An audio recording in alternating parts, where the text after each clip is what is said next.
J'espère que vous allez bien. Moi, je vais super bien comme d'habitude. N'oubliez pas de vous abonner, de liker, de partager et surtout de sceller la morale de l'histoire. Aujourd'hui, on va parler d'une jeune dame qui était tellement célèbre, qui était mariée, qui adorait son foyer, qui était connue par tous. Elle était tellement joyeuse dans ses clips. Elle était tellement belle, tellement échangée de vêtements que cela attirait les regards. Même dans sa famille, elle était aimée. Elle était enviée par ses cousines. Elle était même enviée par des inconnus. C'est alors que tout le temps, elle allait dans son pays natal avec son mari. Elle passait le temps. Elle rentrait. Chaque fois, c'était pareil. Et pendant qu'elle faisait ses chansons, elle mettait toujours son mari dedans. Son mari dansait tout le temps avec elle. On pouvait apercevoir un couple heureux. On pouvait apercevoir comment ils étaient heureux. Mais chaque fois qu'elle amenait son mari dans son pays natal, elle ne savait pas que ses cousines étaient jalouses d'elle. Elle ne savait pas que ses cousines calculaient son mari. C'est alors qu'un beau jour, étant ici, dans un pays occidental que je ne vais pas citer le nom, son mari lui dit donc, bon, je vais aller à mission. Elle dit, oui, il n'y a pas de souci. Il dit, bon, je reviens la semaine prochaine. Le mari, il est parti. Vous savez, la mission là, c'était où? Il est parti au Cameroun. Il se pourrait que lorsque cette dame, lorsque la jeune dame, on va l'appeler Élise, lorsque Élise était dans son pays, une de ses cousines a pu faire des photos. Comme d'habitude, dans les familles, on fait des photos et tout. Et il se pourrait qu'elle avait pris ces photos-là. Elle allait travailler la photo pour pouvoir récupérer le mari d'Élise. C'est comme ça qu'il est donc parti au pays natal d'Élise. Arrivé là-bas, il y a une autre cousine qui appelle donc Élise, qui lui dit que, mais Élise, j'ai vu ton mari ici. Élise dit que, mais comment, mon mari a mission, il n'est pas là-bas en Afrique. Il dit que non, j'ai vu ton mari ici en Afrique. Élise dit quoi? Ok, j'arrive. Elle a même fait des photos, elle a envoyé. Elle dit, c'est pas possible. C'est comme ça qu'Élise prend donc l'avion, le prochain vol, elle est montée. Elle est arrivée. Donc quand elle arrive, elle va trouver son mari chez sa cousine. Seigneur, elle pose les mains sur la tête, elle dit que non, je ne peux pas laisser ça.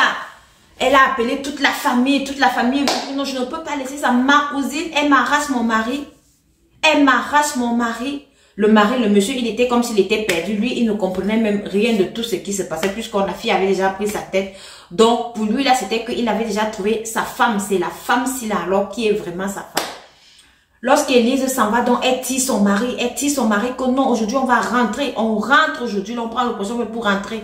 Le mari dit que non, il ne rentre pas et tout. En tirant donc son mari comme ça, là, elle a défait le pantalon. Et le pantalon est tombé. Lorsque le pantalon est donc tombé, on se rend compte que le gars portait le slip de la cousine d'Élise. C'était grave. Tout le monde a commencé à crier que wouh, c'est quelle qualité si, comment tu as fait? Il fallait même appuyer le frein, ça c'est quelle qualité que jusqu'à ce qu'il porte même il y a ton slip, c'est quoi? Qu'est-ce que tu as donné au monsieur de trouver comme ça? C'était grave, c'était grave, c'était grave. À ce moment-là, Élise, elle a dit, bon, elle ne veut plus du monsieur, elle est donc rentrée. Là où elle était en Europe. Lorsqu'elle est rentrée comme ça, son mari aussi il est revenu le lendemain puisque la relation avec sa cousine, ça n'a pas mis long. Après là, il est venu demander pardon à Élise. Élise dit non, elle ne veut plus. Il faut qu'il parte là où il est parti. Si c'est sa cousine qu'il a préférée, il faut qu'il parte. Mais alors pour Élise, c'était la descente aux enfers. Elle a continué toujours à faire ses clips, ses chansons, mais ça ne donnait plus comme avant. On sentait qu'Élise était touchée. On sentait qu'Élise n'avait plus cette même joie de vivre. C'est comme ça qu'Élise, donc, elle a entré dans la dépression. Elle a commencé la dépression. À un moment donné, elle a commencé à parler de Dieu. Elle a entré dans des églises. Vous savez, parfois, dans certaines églises, là, on vous prend lorsque vous avez le moral à zéro, hein. On vous prend lorsque vous avez des sérieux problèmes. Et c'est comme ça qu'Élise est donc entrée dans une église en Europe.